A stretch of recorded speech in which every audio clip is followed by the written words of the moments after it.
Thank you very much. Even though I actually wrote that introduction, it still sounds hilarious when I hear it, but that's all good. So thank you very much for having me here today. I was going to start off with doing a little exercise to get us all energised, but because it's the morning and my times have changed, I think we're all pretty energised as it is. And I really do want to say a big thank you to Trish and Jenny, because they've done an amazing job in letting me know what's going on and getting me here, and all of the things that they have put together to make this conference happen this weekend has been fantastic. So thank you, Trish and Jenny, you guys are amazing. So instead of starting with a little exercise to get everybody energised and happy, I just want to give you a little tool that I can help you with when you get to a point where you're feeling a little bit overwhelmed or frustrated or in some of that negative emotion. So when we go into a negative emotion, if you can think of a time, you're probably usually looking down and you're really thinking about the feeling. So you're getting stuck in the feeling. If you're able to just lift your eyes up and look up past your eyebrows, and you can all try this now, it helps to take you out of that emotion, and it helps to take you into a place of calm, and it starts to calm and soothe your parasympathetic nervous system. So it gives you a chance to really look at different possibilities rather than whatever is upsetting you or hurting you or causing you discomfort at that time. Helps you to look up, and then you can start being curious about what it is you can do to really help yourself feel better, or to get some answers, or to start moving forward. So I am Lucy, as the introduction said, and I do help people with their mindset for happiness, with their habits for health, and with their energy for harmony. So it's a multi-level approach with how I help people. So everybody who's feeling a bit happy, everyone's feeling energetic, because we've got to say hello to so many beautiful people this morning, and we've got to welcome so many different people. And I don't know if anyone else has got some random compliments, but I've had some lovely compliments on my dress today. And for those of you who are wondering, yes, it has pockets, which is what we all want in dresses these days. It's fantastic. And it makes me feel good, and I know that the people who give me the compliments feel good as well. Now, Sean Aker, in his book, The Happiness Project, or Happiness Effect, he actually talks about giving yourself little doses of happiness before you start things. So before you go to learn something, before you start to do a project, before you undertake any tasks, before you go into appointments, before you go to talk to your kids' teachers, if you give yourself a dose of happiness, you are much more likely to have a real success in the thing you're about to do. So he's actually done research all over the world and even discovered that students at university who were happier through their years of university ended up being more successful and earning more money than their more unhappy counterparts at university. So that happiness effect actually has a big role on across all boards, and it is about our mindset. Happiness is definitely about our mindset. So I'm going to tell a little bit about my story and a little bit about some of the clients that I've worked with, to just help you guys have a bit of an idea about how it can all come together. And I'm also going to get you involved so you can do some activities with me, because I'm up here for 45 minutes, and if you're just listening to me for 45 minutes, I might actually get rid of all of that energy and you might fall asleep and need that next coffee. So we're going to do a little bit of interaction as well. So this is me 7 years ago. So this is me 7 years ago. That's my son Kyron, and I had just bought my first house. So as a single mum, I was really proud of myself. It was a pretty big achievement. I had a really great job. I was working in leadership in early childhood education. Kyron was going to kindy and he was loving it, making lots of friends. And I was really miserable. I was really miserable. And from the outside looking in, everybody was like, she's got things going on. Like, she's doing this great job, she's got this house, things are going great.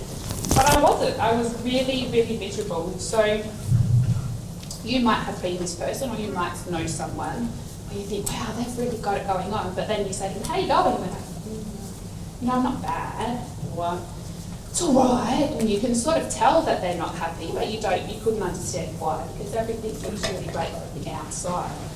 And that's the thing, from the outside things were great, but on the inside it wasn't so fantastic.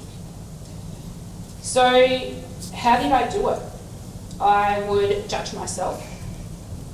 I would cry in the shower thinking about how bad things were. I would cry on the way to work, dreading having to go there and talk to everybody and lead everybody and do rosters and what mistakes was I going to make today.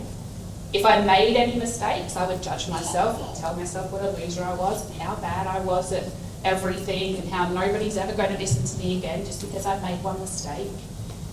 And then I would project that out. People would think that if they made a mistake, I'd be upset and angry with them too. I stay up late watching movies and drinking wine and thinking about how lonely I was and how if I went to bed on my own, then that's because I'm lonely and nobody loves me and no one's ever going to love me. And this negative self-talk just kept adding to the misery and it just kept making me feel worse and worse. And I just felt a lot of shame because I knew that I actually had things going on a lot of great things going on in my life. I knew that I had things a lot more privileged than a lot of other people, and I felt really shameful that I wasn't happier. Like, who was I to be unhappy? That's not very nice. So I was even telling myself off for not being happy. And then one day, that's me being secret shame. One day, Karen said to me, "Mum, if you were a promotion, your feelings would be sad and frustrated." So in early childhood education, we use these dolls called emojis to help children learn about feelings. So this is Cloud. Cloud has a happy face and a sad face if you turn his head around.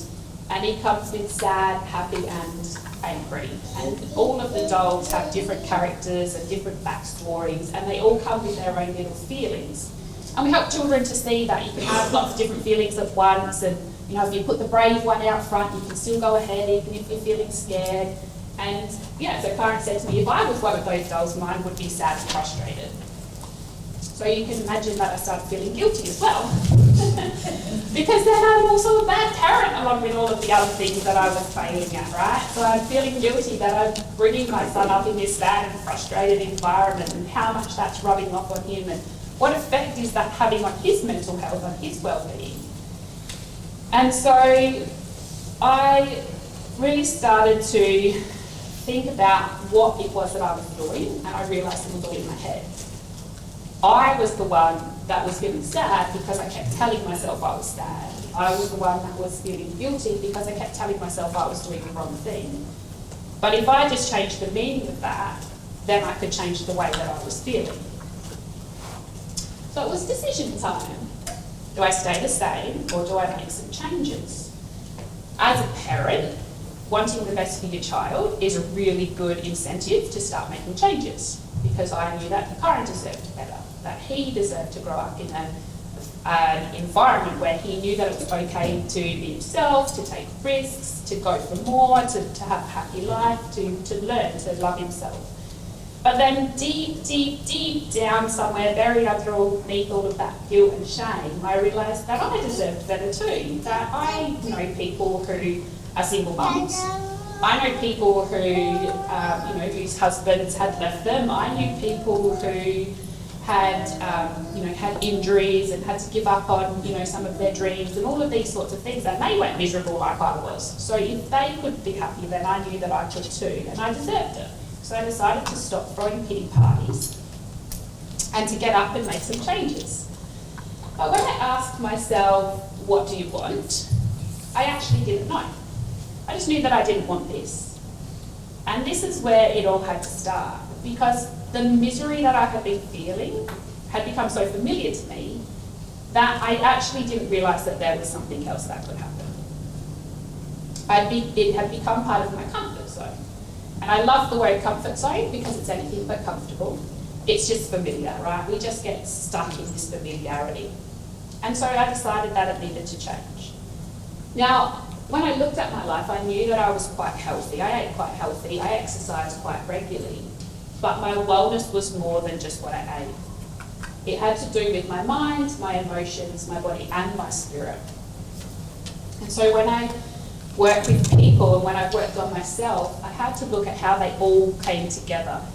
Often when we've got stomach pains, we might just look at what the food is that we're eating.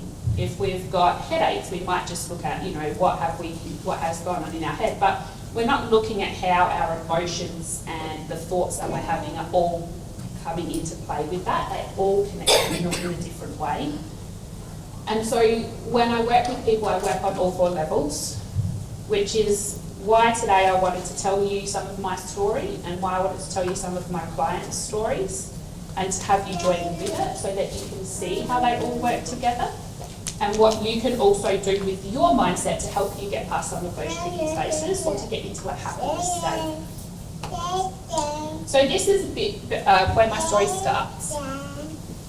I started looking for those answers, and I went to a lot of people to look for answers.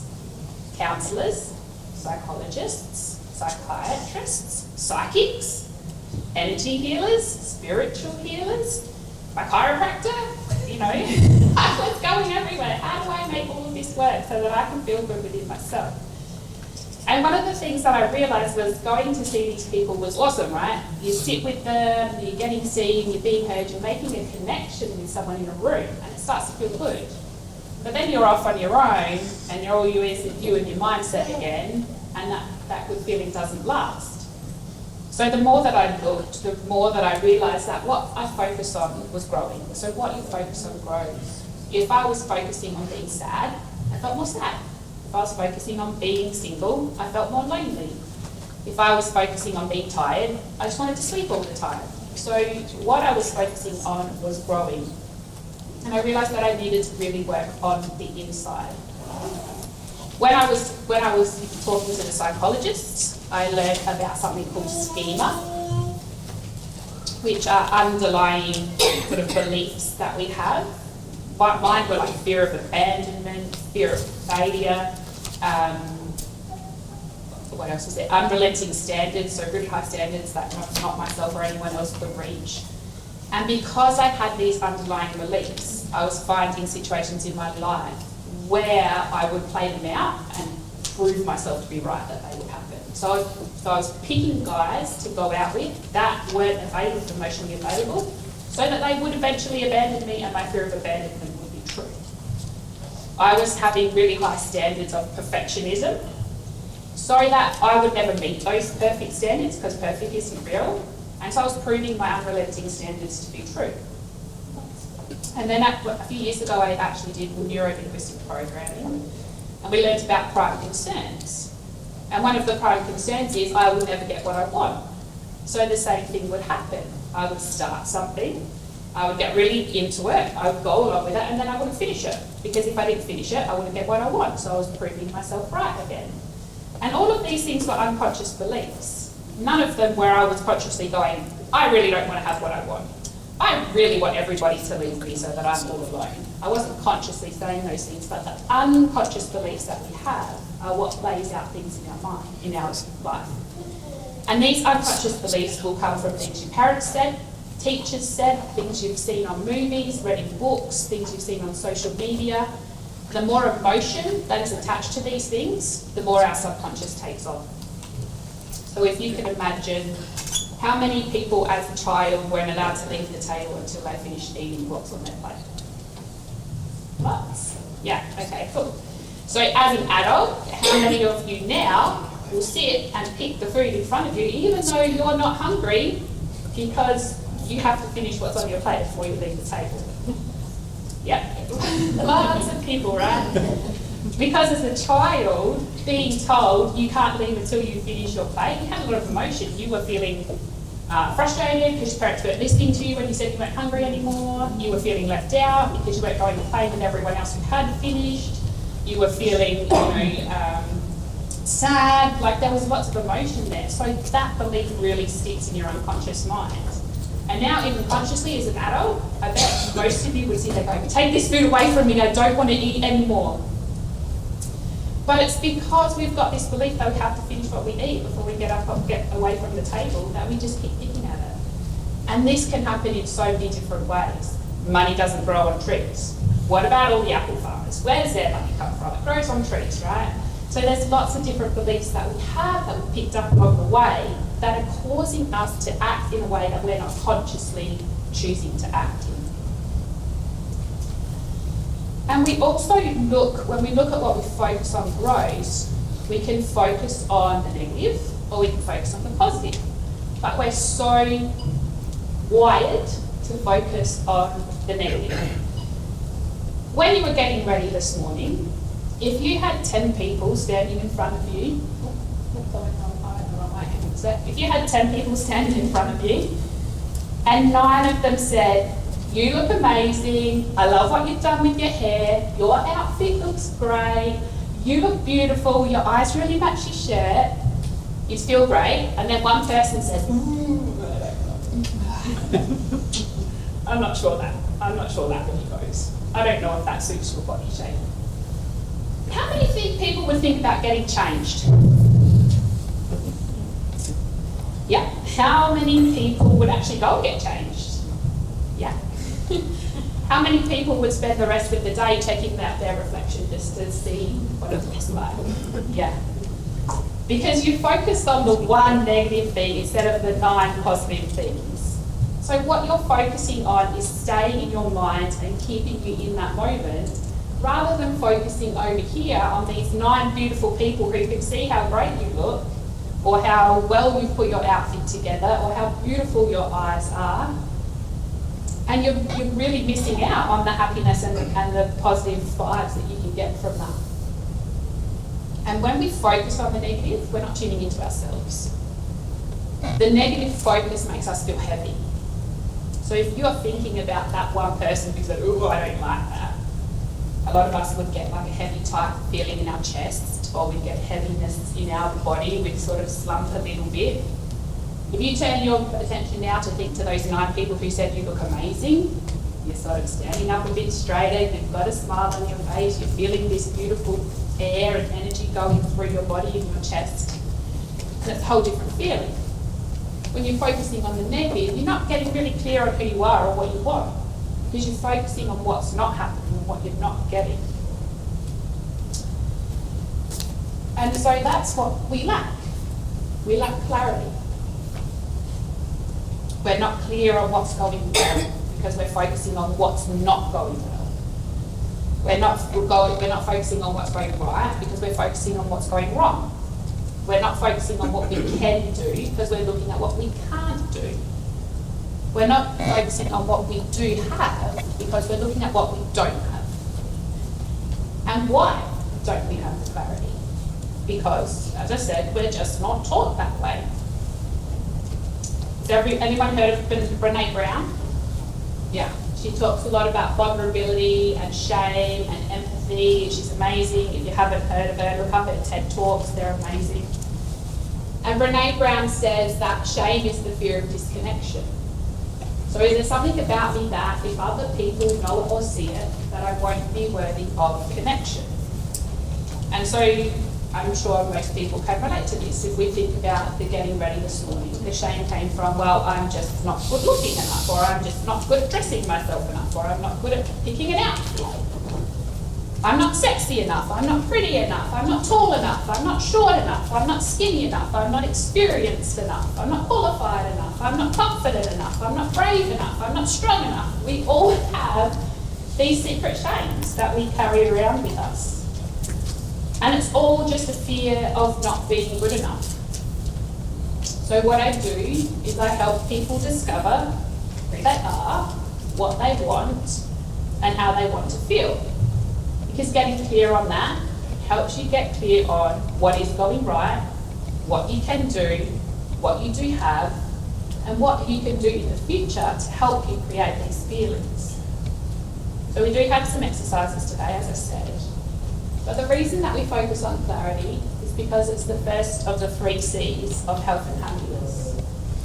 When you get clear on who you are and what you want and how you want to feel, it grows your confidence.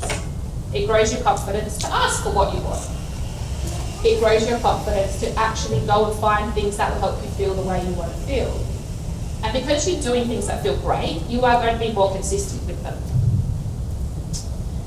Lots of people, let's talk about the dieting realm, lots of people will start a diet that is really restrictive and stops all of the food that they love, and they start to feel hungry and they get headaches and they have low energy because they're not eating enough. And it doesn't feel great, so you're not consistent with it, but you will start again on Monday. But when you're doing things that you do love and that really come back to you and what is good for you, you can be really consistent with them, you can keep up with them. So this is where we get our mindset in for happiness and success. But how are we taught not to do this? So did you have things that you loved to do as a kid but got told not to do? I used to love making mud pies. Absolutely loved it. All the sensory stuff, getting in there, creating the mud, making mud pies, making them all nice and neat. I was a little bit OCD. I used to make all my pies the same size and feed them to my brothers and sisters. But jumping in puddles. When it rains at school, my son and I pick my son up and we'll jump in puddles on the way back out to the car. And guaranteed there's at least 10 other mums going, don't you do that? You're getting your school shoes wet. These things feel great. Jumping in puddles feels great. Making mud pies feels great. Having a messy bedroom is awesome. Okay?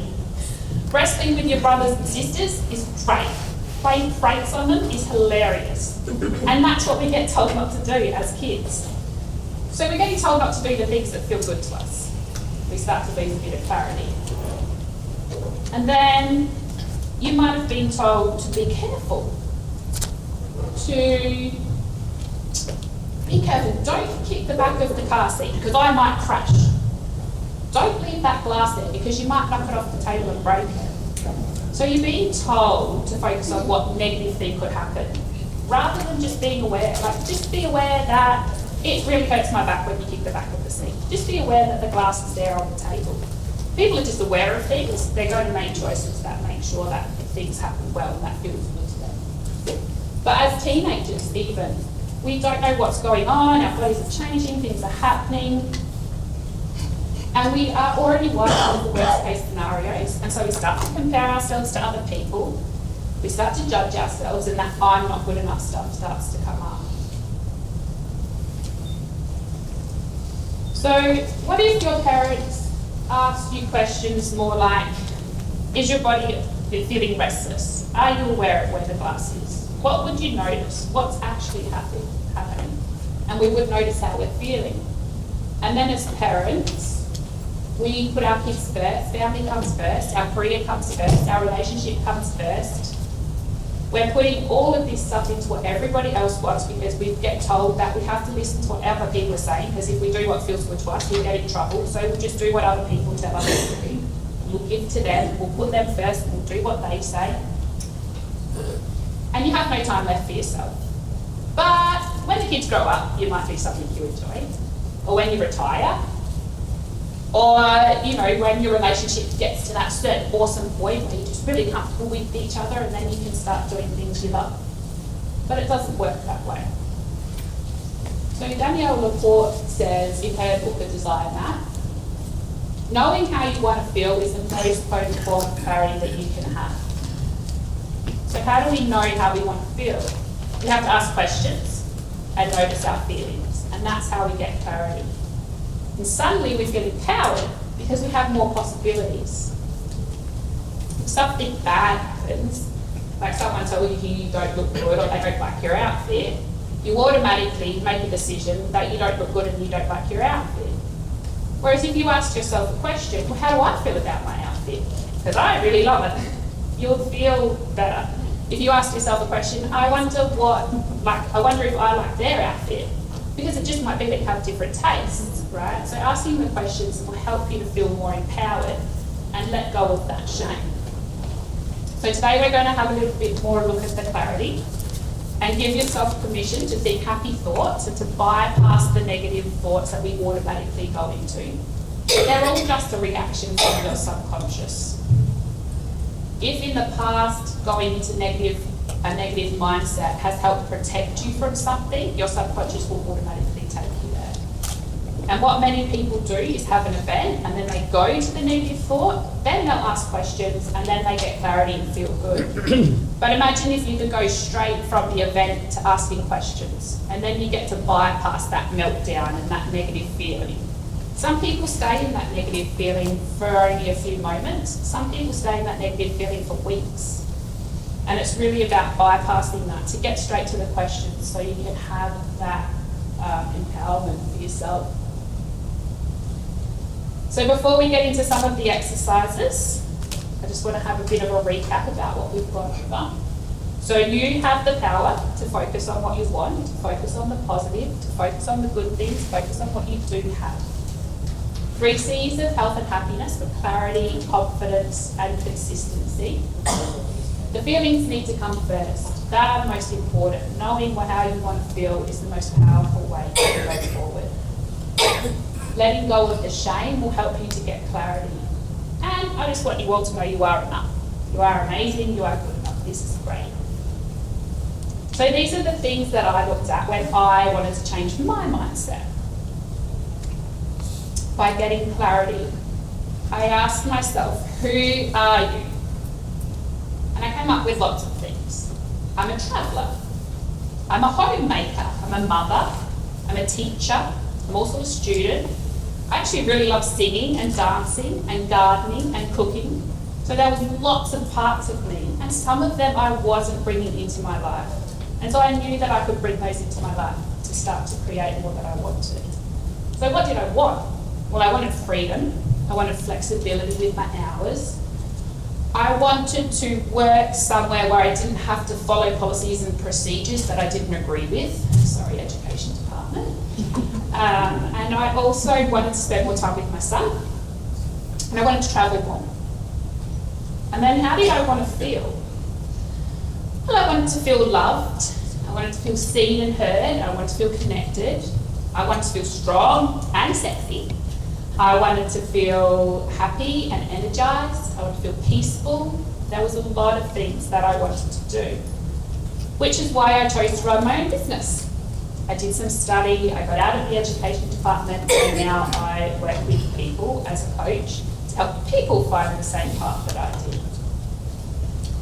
And I can be more creative with what I do, because I can create my own programs, I can create my own hours, I can create how I work with people. I get to have more time with my son. He doesn't spend any days at Osh anymore. I get to pick him up from school or drop him off. I get to put my health first, and I get to travel more. I'm from Adelaide. I travelled here this weekend. So lots of great things came about from me getting your clarity on what I wanted and who I wanted to be and how I wanted to feel. And so now I want to tell you about some of the clients that I've worked with as well, so you can see how it works with other people. So the first person I'm going to tell you about is Taryn. So Taryn was really overwhelmed when she first came to me. She'd come out of a domestic violence situation and had 2 kids. And her and her ex had 50-50 care of their kids, but she had started drinking a lot because of part of the relationship that she was in. He would put her down a lot. You're too fat, you're a bad mum, you're a bad housekeeper, you're a shit cook. Sorry about swearing. She was getting told this a lot, so her self-confidence and her self-esteem was really, really low. And she just felt really overwhelmed with being a parent because she'd been told she was so bad at it. She just got angry at her kids all the time because she was drinking, she was eating badly, and she had this real bad negative self-image. She felt very stuck. She felt like she didn't have choices, that she had to do what he told her, that she had to follow his rules and she had to go where he told her to go. And she felt like she was going nowhere with it, that she was just stuck there. So what we did was to get real clarity on who she was. Before she was in that relationship, she did aromatherapy, she did sewing, she did gardening, she had a lot of things that she really loved, and she stopped doing all of those because she was told that she wasn't allowed to in that relationship. Being able to bring some of that stuff back into her life started to give her more confidence.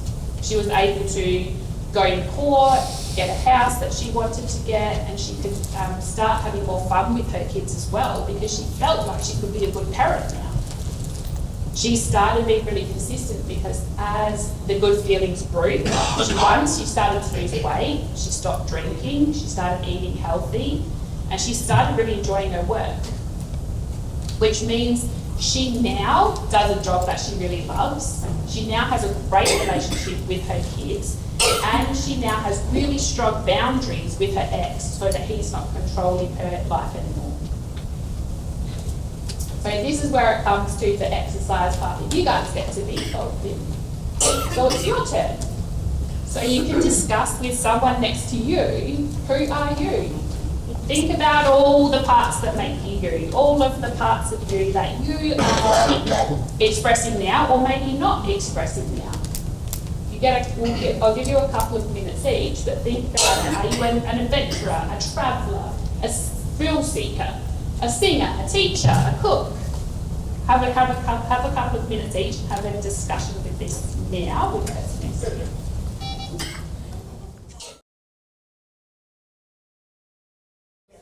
So the next client that I was going to tell you about was Shannon. So she was putting herself last. She had 3 kids, a husband who worked a lot and was doing a lot of his own things, and she put a lot of her family first all the time. Sisters, brothers, lots of nieces and nephews, and she was running around feeling really exhausted, but she was also feeling guilty all the time. She told me she would actually lie awake at night feeling guilty that she wasn't doing enough. And she was doing a lot.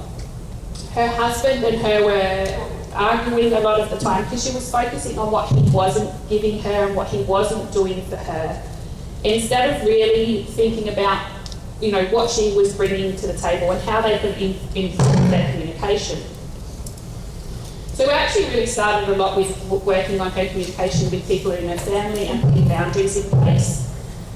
And a few months after we finished working together, Shannon's husband was actually killed in a workplace accident.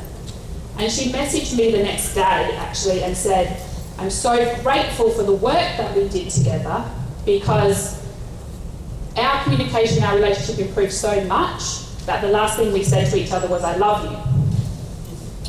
Whereas if he had passed away a few months earlier, it would have been nasty words between them and she would have felt guilty for the rest of her life that had been the last thing she'd said to him. So we really had to get clarity on what she wanted out of her relationship, out of her family, out of her life, for her to improve that communication with her husband and for her to improve that relationship. And she now has improved her health. She works a lot on her health. She has a lot more confidence in her decisions, but she also felt that all of the things she had to go through after he passed away, she felt a lot more confident doing what was right for her and her kids, knowing that she had that self-belief in her that she'd developed before that all happened. So it was amazing for her, which means now that her and her kids feel a lot more empowered to go forward and take memory forward things because they had that great relationship with him before he passed away. So thinking about going forwards, there's also, we just talked about who you are, but you can think about what do you want. Do you want to learn to ride a bike? Do you want to learn singing lessons? Do you want to have more time with your kids? Would you like to have a better relationship? Would you like to, travel more? And how would you like to feel? Would you like to feel more sexy or vibrant or healthy or energetic? All of the things that you want to learn. When you get all of this clarity and you still can't make changes, I'm just going to skip through a few slides because I'm showing you butt. This is what I'm going to talk about because I heard a lot of buts in that when we were talking about what do you want. So show me a but is what I say to people. You can either have excuses or you can have results. So if you said to me, I want to learn to ride a bike, but I'm afraid to fall off, the part that comes after the but is your excuse. Okay, that's either a belief or a fear or an excuse that you have. When you have a look at those things, you're able to let them go and actually go and do what you want. Because when you go and have a shot at it, it's not really going to be as bad as what you think it can be. And that's where we go straight to asking the questions. I want to ride a bike. What do I need to do to learn how to do it? I want to learn to ride a bike. Who do I need to help me? I want to learn to ride a bike. Where do I need to go? If you're asking questions, you go past the fear and the excuse or the negative belief or limiting belief, and you go straight to what you can do to empower yourself to get what you want. So this is me for today. Clarity, confidence and consistency are the 3 C's of health and happiness and how you can make changes. So what could you do with the list that you've made today to make changes in your life? and what small steps can you take each day to get to where you want to go and to have that positive mindset to help you through any challenges. Because you do have the power to choose and make the changes.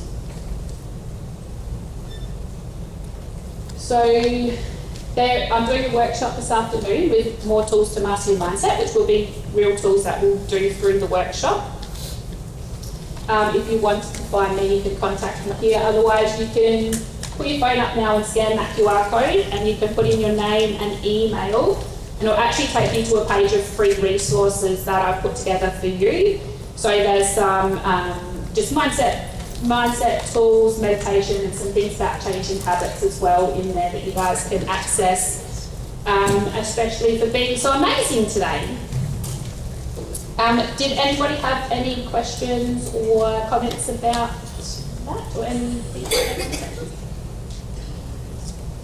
Lucy? Yes. I do. Yes. Just great talk. Thank you. Life isn't always fair. You have to make better choices. Yes. Very important. Very important. Yeah. I've made a few notes. Good. Try and mix with genuine people. Yes. You have to love yourself first.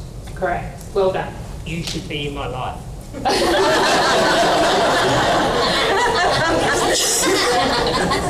all.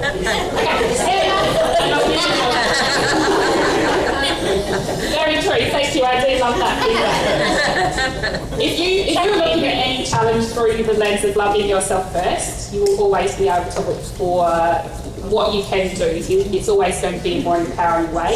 As I said to you at the start, when I was looking at the lens of I'm not good enough and I'm a failure, I was always looking at the negative. But now that I love myself and I can, be positive about myself, I can look at every challenge through the lens of what can I do about this? How does it get any better than this? What else is possible? Thank you so much.